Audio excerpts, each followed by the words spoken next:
Now at 6, Multnomah County DA says his office may pursue charges against people caught with hard drugs after they failed to complete the deflection process. We'll have the full story coming up in a live report. And Newport's mayor hinting that a new ICE detention facility may still be in the works despite opposition from the city and residents. Plus, I would encourage people to maybe dress a little better, which encourages us to maybe behave a little better. The Secretary of Transportation wanting travelers to ditch the pajamas as he pushes for the return of what he says is the golden age of travel. How travelers at PDX are reacting to the idea ahead as your news at Sunrise starts right now.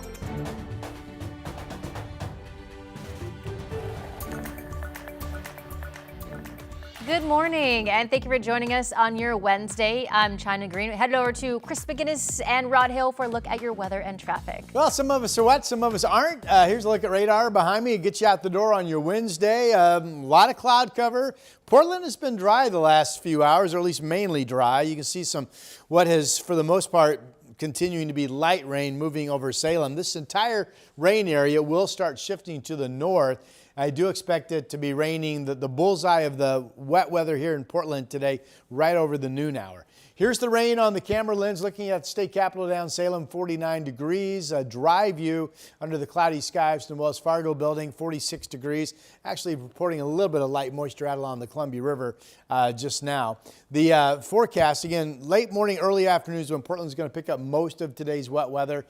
Real good chance that it will be dry later this afternoon and dry this evening. I have us up to 53 for a high. Here's Chris. Rod, that would be helpful for getting around. For now, a couple of traffic alerts to pass along. I want to start off in the Richmond neighborhood in southeast Portland.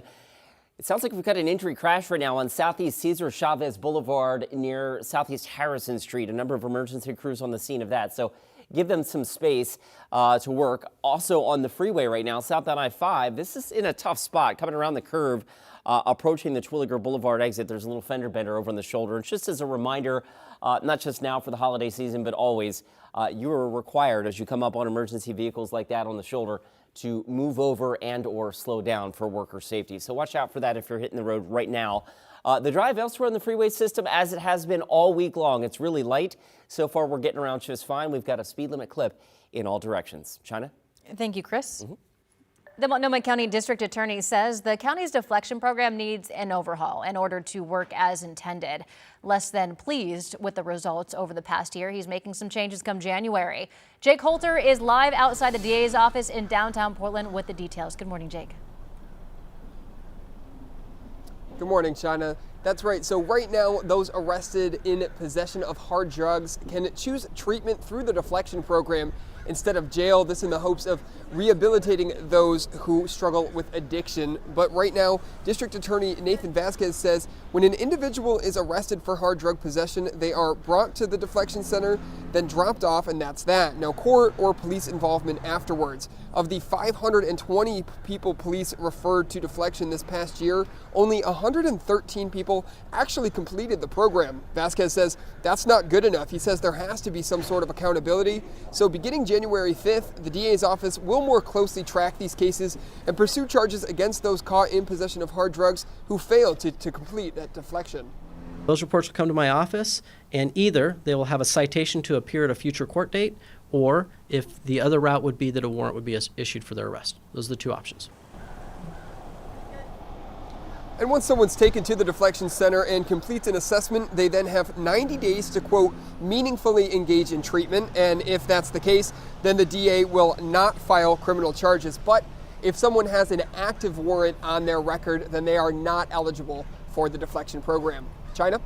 Our Jake Holter reporting live for us this morning. Thank you, Jake. Meantime, top prosecutors in Oregon sent a cease and desist letter to Departments of Justice and Homeland Security to, quote, immediately halt unlawful and reckless actions by federal officers in the state.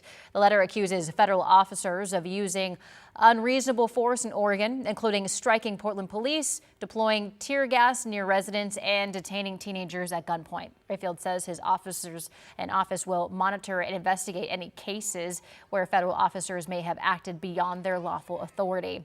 In response to a recent KGW investigation into federal officer conduct, a DHS spokesperson said in part, quote, ICE and CBP are trained to use the minimum amount of force necessary to resolve dangerous situations to prioritize prioritize the safety of the public and themselves. Meanwhile, the city of Salem has now declared a state of emergency over immigration enforcement, joining communities like Woodburn and Hillsborough. Council voted 7-3 Monday night, and according to immigrant justice group Oregon for All, earlier this month, federal agents detained at least 24 people in a single day in Salem.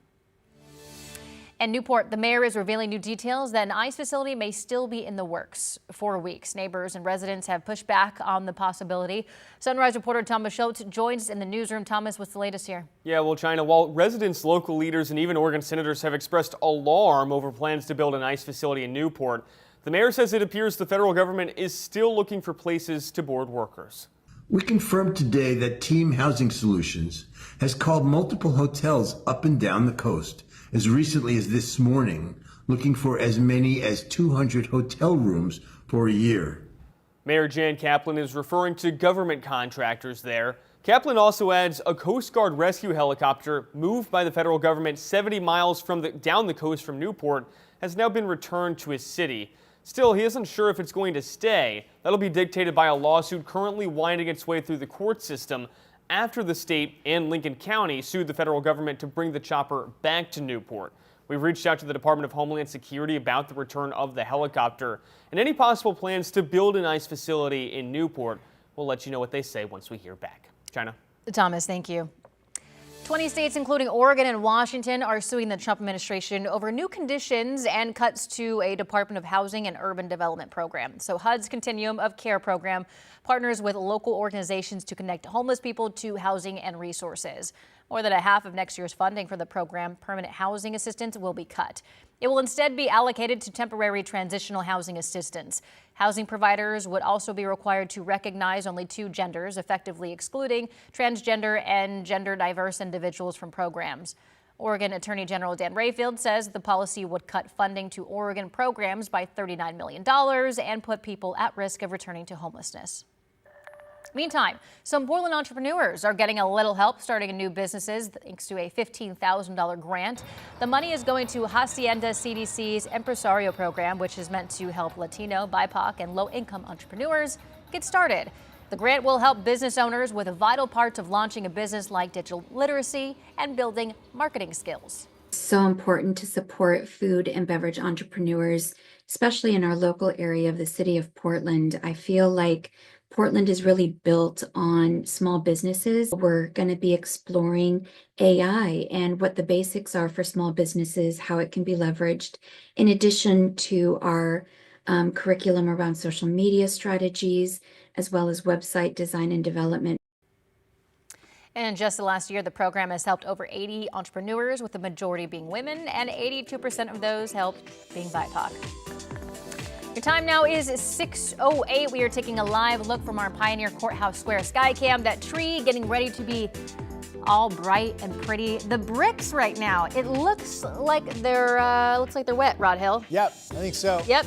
Had some rain overnight and actually growing reports just in the last, 15 minutes or so of some misty or drizzle spots around the city as well.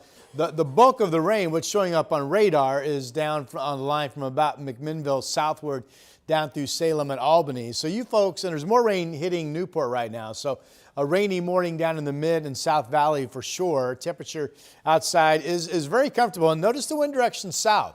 Again, this rain again being produced by surges of warmer air trying to move in. 49 degrees, very comfortable. It's mostly light/gentle rain.